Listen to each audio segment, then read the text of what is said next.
ഈ കാര്യത്തിലൊന്ന് സംസാരം വേണോ വേണ്ടത് ഞാൻ 2 പ്രാവശ്യം ആലോചിച്ചിട്ടാണ് ഈ സംസാരം ചെയ്യുന്നത്.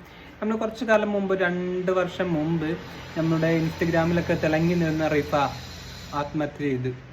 അതിൻ്റെ പിന്നിൽ ഒരുപാട് പ്രശ്നങ്ങളൊക്കെ ഉണ്ടായി. ലാസ്റ്റ് ഇപ്പോഴും കോടതിയിൽ കേസ് ഉണ്ടെങ്കിലും പൂർണ്ണ തെറ്റുകാരൻ മെഹനാസ് അല്ല എന്നുള്ളൊരു എന്തോ തെളിവൊക്കെ കിട്ടിയതിന് പേരിലാണ് മെഹനാസിനെ പുറത്ത് വിട്ടതാകുമ്പോൾ ഇപ്പോൾ 2ാമത് കല്യാണം കഴിച്ചു എന്നൊക്കെ പറയുന്നതൊക്കെ ഉണ്ട്. നമ്മളെ വീഡിയോസും കാര്യങ്ങളൊക്കെ കാണുന്നുണ്ട് ഇൻസ്റ്റാഗ്രാമിലും യൂട്യൂബിലൊക്കെ.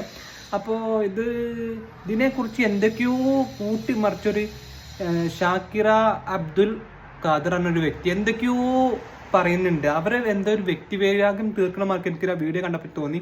അപ്പം എനിക്ക് പ്രതികരിക്കണം തോന്നിയപ്പോൾ ആ ഷാക്കിറ അബ്ദുൽ ഖാദർ ആ ഒരു സ്ത്രീ വെറുതെ എന്തൊക്കെയോ പറയുന്നുണ്ട്. റിഫ മെഹനാസിനെ വേണ്ട വേറെ എന്തോ കാരണം കൊണ്ട് ആത്മഹത്യ ചെയ്ത്.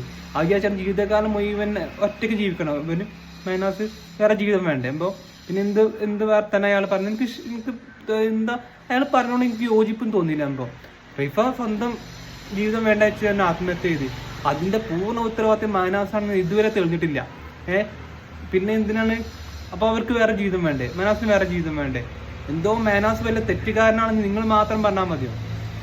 കോടതി തീരുമാനിക്കുന്ന തെറ്റുകാരനാണോ അല്ലേ നിങ്ങൾ സംസാരിക്കുമ്പോൾ? ഇതിനു മുമ്പ് നിങ്ങൾ സംസാരിക്കണമ്പോൾ എനിക്കറിയുന്നില്ല.